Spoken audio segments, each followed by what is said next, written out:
नमस्कार मित्रहरू, तपाईहरुलाई स्वागत छ bike repairing centre Nepal YouTube च्यानलमा है।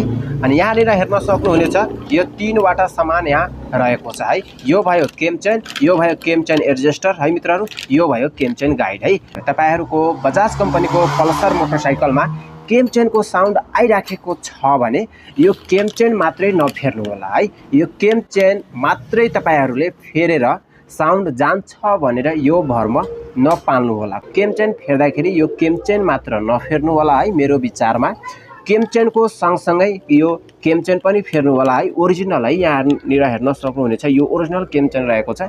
केम चेन पनि फेर्नु होला। यो केम चेन टेस्टनर है, यो केम चेन टेस्टनर यानी कि केम चेन एडजस्टर यो पनि फेर्नु होला है। अनि यो केम चेन गाइड यो पनि फेर्नु होला। यहाँनिर हेर्न सक्नुहुन्छ केम चेन फेर्दाखेरि यो तीनवटा सामानहरू हाल्नु होला।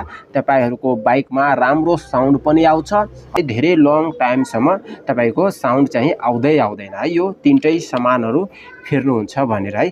अनि तपाईहरुको बाइकमा केम चेनको साउन्ड आइराखेको छ भने यो नम्बरमा फोन गरेर तपाईहरु परामर्श लिन सक्नुहुनेछ।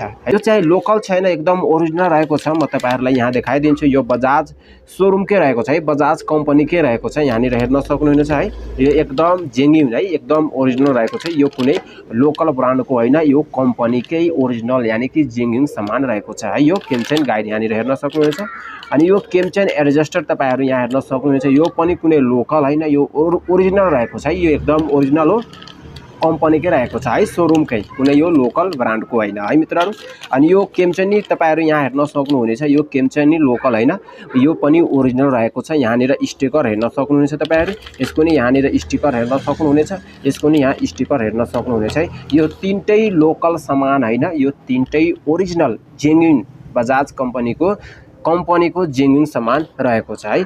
केम चेनको साउन्ड आइराखेको छ भने यो केम चेन मात्र नफेर्नु होला। यो केम चेन फेर्नु होला है, केम चेन चेन्ज गर्नु होला।